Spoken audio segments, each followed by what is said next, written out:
एक बात आप ज़हन में रखें, कोई भी पटवारी जो है वो जुर्रत नहीं करेगा आपको लूटने की, आपको चूना लगाने की। क्योंकि पटवारी क्या करते हैं, वो कहते हैं जी इस प्रॉपर्टी पर इतना टैक्स लगता है, इतना टैक्स लगता है। मैं आपको बताता हूँ कि कितना टैक्स लगता है और टैक्स लगता भी है या नहीं लगता।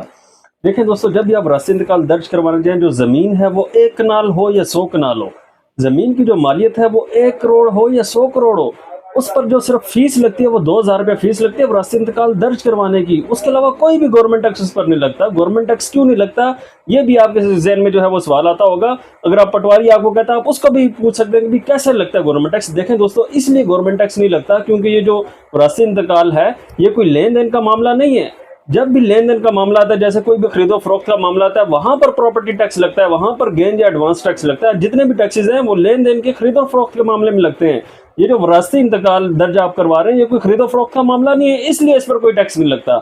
जब भी आप पटवारी के पास जाए, आप या तो विरासतनामा बनवा के उसके पास जाए, उसको बोलेंगे विरासती इंतकाल दर्ज करें। जितने भी वारसान है, कोई भी एक वारस चला जाए, बेशक 10 वारसान है, तब यानी कि एक इंतकाल दर्ज होकर उसकी एक ही फीस होगी। जो फीस है ये पूरे पाकिस्तान की बता रहा हूँ, ये सिर्फ एक शहर की नहीं, पूरे पाकिस्तान में कहीं भी आप चले जाए, विरासती इंतकाल दर्ज करवाना चाहते हैं, 2000 रुपया फीस आपने पटवारी को देनी है। उसके ऊपर जितने भी यानी कि वो पैसे आपसे मांग रहा है वो सिर्फ रिश्वत मांग रहा है। अगर वो आपके इंतकाल दर्ज नहीं करता 2000 की फीस में, तो आप उसके खिलाफ एक्शन क्या ले सकते हैं। मतलब अगर वो आपसे ज्यादा रिश्वत तलब करता है, आप एसी को एप्लीकेशन दें, एसी उस पर कोई कार्रवाई नहीं करता तो डीसी को एप्लीकेशन दें, वो सीधा 3 हो जाएगा पटवारी। वो इंशाल्लाह आपको जो इंतकाल है, वो जो घंटों लगा रहे हैं, दिनों लगा रहे हैं, महीनों लगा रहा है, वो इंशाल्लाह चंद ही दिनों में वो जो आपका इंतकाल है वो दर्ज कर देगा। इसलिए दोस्तों, जब भी कोई ऐसा मामला हो, आप किसी अपने वकील से या वकील से नहीं, हमारे प्रोफाइल में जो कांटेक्ट नंबर दिया, आप उस पर राब्ता करके हमसे आप मशवरा ले सकते हैं। तो इंशाल्लाह जितना भी प्रॉपर्टी के हवाले से आपको कोई भी मसला परेशानी हो, आप हमसे पूछ लें, हम आपको गाइड करेंगे। शुक्रिया।